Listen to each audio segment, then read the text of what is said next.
Hello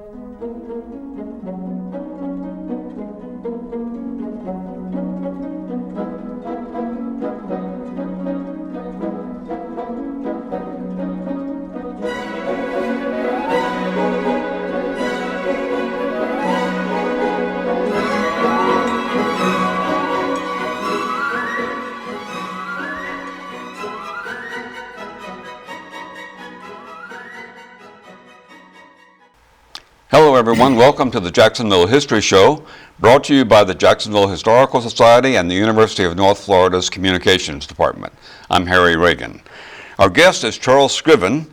He'll be talking about his years in Jacksonville law enforcement and with the State Parole and Probation Commission. Charles, welcome. Thank you, Harry. Delighted to be with you. So, you're a native of Jacksonville? Born and reared in Jacksonville, and most likely I'll go to heaven from Jacksonville. Okay. Growing up, probably there wasn't an ambition to become a police officer because police officers were all white, right? No, never occurred to me that I would be a police officer. I went to high school and went in the Army. Mm-hmm. But in the Army, you did some police work. Yes, I became a military policeman, served with the 3rd Division, and member of the Provost Marshal Investigation Section, 8th Army Headquarters. Mm-hmm. And so that kind of opened the door to, once you got out of the military, to think about law enforcement? Yes, I love law enforcement, and when the opportunity came, I applied. And so we need to remind people that in those days there was a Jacksonville Police Department and a county road patrol under the sheriff. Yes. And we did not have consolidation. No. So you went to work in the Jacksonville Police Department. Yes. And tell us a little bit about what that was like. Did you have to go to the police academy, or? Yes, we had a separate police academy. There were 14 in my class, and 13 of us completed the academy, and we were housed on Davis Street. There's 27 of us, along with our white supervisors. Mm-hmm.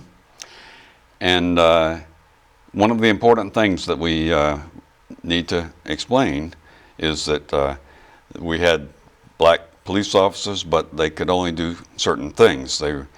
They could only work in a certain part of the city and could only arrest certain people, namely other African Americans. Yes, yes. We were restricted to the basic black community and business community, and of course we walked the first years, and then we were able to get 2 cars, and we could perhaps spread out in the larger black community, but we were restricted. We could not arrest whites. When we needed to, we had to call our supervisors. Any kind of situation that involved a white person, you would have to call for a supervisor? Yes, yes. That could be a traffic accident or anything? We did not investigate traffic accidents where it involved whites or where it involved black and whites. We did not. If that situation occurred, you would call your supervisor and they would send a... Well, most times, if they knew there was white involved and we would tell them, they would just send another white officer from another beat to make the reports. Well, let's look at some photos, Charles, and tell us what we're seeing briefly here. This is your unit, right? Yes, yes. They were all working in one station on Davis Street, and we had all white supervisors. And all of them are deceased but me. Really? Yes. So you're the last man from this unit? Yes. And this shows the, some people will remember who this was. This was Police Chief D.K. Brown. D.K. Brown, and my bride of 62 years. And had been assigned to his division, working directly under him as Chief of Community Relations Division. And D.K. went on to become undersheriff. That's right. When consolidation took place. Yes. And another legendary figure in local law enforcement history, the sheriff, yes. Dale Carson. Yes. Dale Carson appointed me division chief, and that's again my bride of 62 years. And he was sheriff for a very long time. Oh yes, oh yes. Okay, and so now, here's newspaper coverage of some of this that happened. In the Florida Times-Union, when this unit was, they did a news story. Initially, they hired 6 officers. 2 years later, they hired 8, and we were housed at the Jefferson Street swimming pool on 4th and Jefferson Street. Which was kind of a substation. Right, it was a substation. Okay. And after your service here in the Jacksonville Police Department, you went on to a job with the State Parole Commission. Yes, I was appointed by Governor Reuben Askew and confirmed by the Senate. I was the first black on the Parole and Probation Commission. That particular article, I was nominated and served as head of the Parole Commission in 1976 through 78. And here you are with that governor, Reuben Askew. One of the finest men I've ever known. He was a kind of a legendary governor in Florida history. No question about it.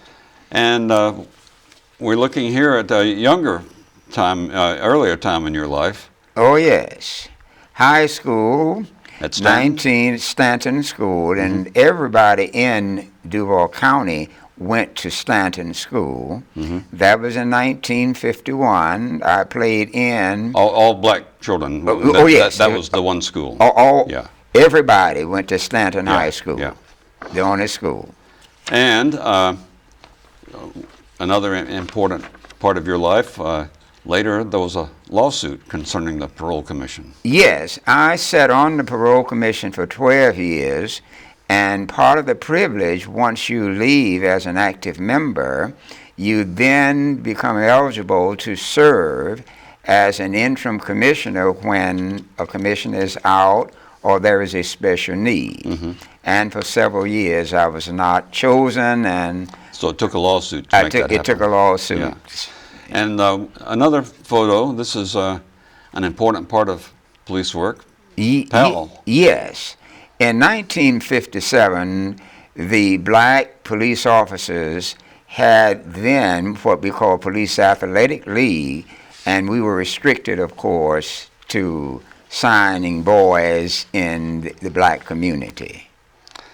And I guess nowadays we seem to be experiencing some of the same problems for different reasons maybe, but the challenge of recruiting African Americans to serve in police departments, including the Jacksonville Sheriff's Office.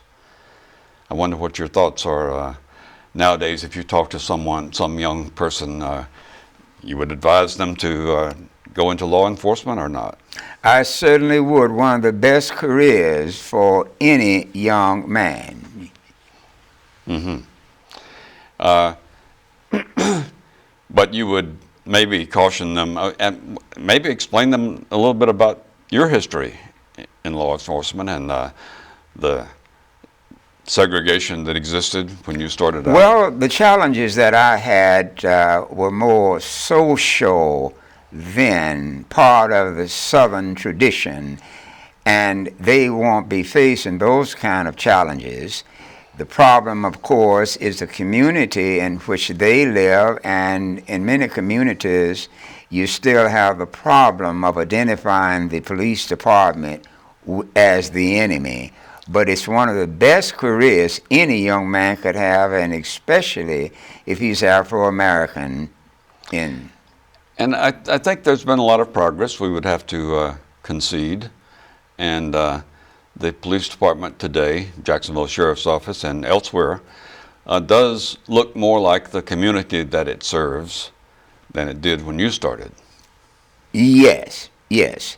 There is a sustained effort now to hire indiscriminately and for the police department to reflect the demographic of the community they serve.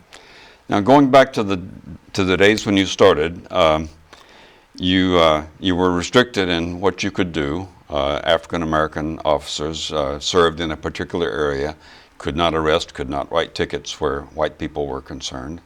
What changed that? The demographics, of course, were there. I think it was just a new mind in police work, and really the waste of manpower in restricting people to a particular area. And the South basically has changed, and this is just part of the change that has come about. And some things are much slower, but the recognition is there. You need a police officer to be a police officer wherever he is and to arrest anyone who violates the law. But as we look at the history of that time, a particular mayor took action, right? Yes.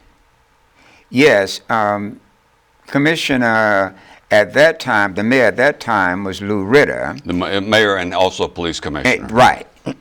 Each commissioner had different departments, and he was commissioner of public safety. And of course, the question was raised, when would you remove these restrictions? And it was done without any fanfare. It got some coverage in the paper. But, Yes. It basically not a lot of community reaction. No. Everyone, again, accepted the idea that a police officer should have complete police authority wherever he is, regardless of his color. Well, we're going to continue with our interview. We'll take a quick break and we'll be right back. Since 1929, the Jacksonville Historical Society has been a valuable resource for information about Jacksonville history. The Historical Society collects and presents our history. It is a repository for the city's archives. It presents numerous programs on historical topics. It publishes books about local history. It presents tours. It advocates for historical preservation. You're invited to participate. Donate your historical memorabilia to our archives. Come to our programs. Read our books. Join us in advocating for historic preservation. Find out more at our website, jackshistory.org, or call 665-0064. The Jacksonville Historical Society. We're history. Welcome back. You're watching the Jacksonville History Show, brought to you by the Jacksonville Historical Society and the University of North Florida's Communications Department. I'm Harry Reagan, and our guest is Charles Scriven. Charles, you grew up in segregated Jacksonville. We already talked earlier about Stanton, which was the black school, high school. No other, all the white kids went, in those days, it would have been Landon, Lee, and Jackson, I guess. Yes. So let's talk a little bit about segregation and then later integration in Jacksonville. Schools, this was the whole era of separate but equal, which Separate, but not equal. but not equal. Yes, exactly. So at the time, you probably didn't realize you were being shortchanged at Stanton, but Well, you perhaps realize it, but this was a time when your life, it was segregation everywhere, and a kind of resolution or resolve to live within those little areas which you could not do anything about. You had the Florida Times Union had a special edition yes. of the newspaper, and most times they did not carry the news for city council and other things, but this was a part of life, and you sort of learned to live with it. But news about African Americans would not have been in the other edition of the paper. No. The Star edition. Social events and obituaries and so forth, right? Nothing pertaining to the black political, social, or civic community appeared in the white edition of the paper. Yeah.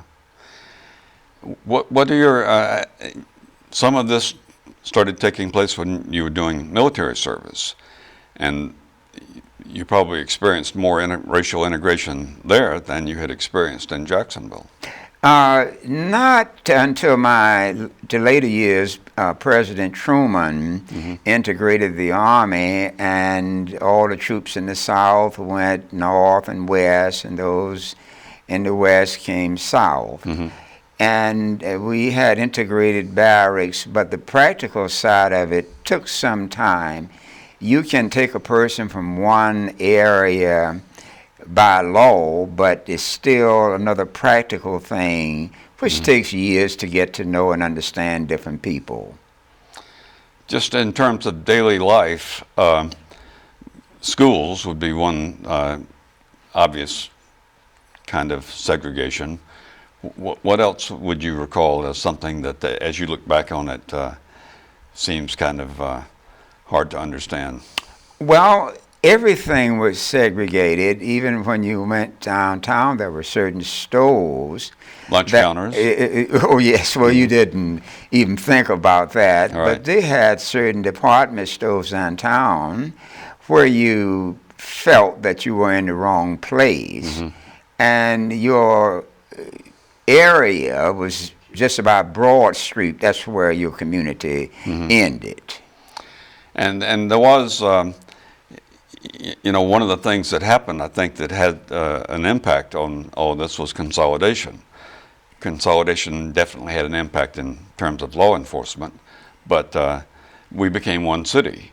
And so the kind of segregation that existed when we had the old city limits where most African Americans lived, and the county where, you know, in the suburbs where most white people lived. Yes, consolidation made a big difference. One of the things we were facing with the old city was deterioration, and we could not, the general community could not let the city die. And most of the black community was in the city, and many of the people, other people went down to the suburbs and to the beaches. So consolidation made a big difference in the entire community. And in terms of law enforcement, it might have been difficult, but it seems to me that one of the things that made it easy was the head of the city police department and the head of the county road patrol got along very well, had worked together at the FBI and so forth. So we had D.K. Brown and Dale Carson, yes, who made it work. Yes. D.K. Brown was Dale Carson's boss. He was special agent in charge, and when he became police chief, he later became undersheriff, and it did not take as long to have one department. There were some bumps. Elsewhere, there might have been more friction between the old city and the county, putting them together. It would have been. I almost forgot to show something, Charles. I'm going to show a little thing that you brought along with you. This was used as a recruiting tool. Oh, yes.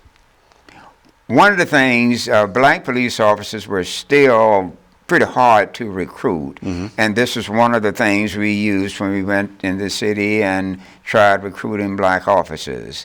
And by and large, it was rather successful. This is an important historical artifact here. Yes, yes. Yeah.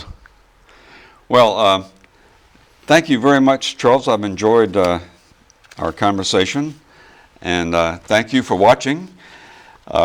You can find out more about Jacksonville history on the Historical Society website, jackshistory.org, or by calling 665-0064.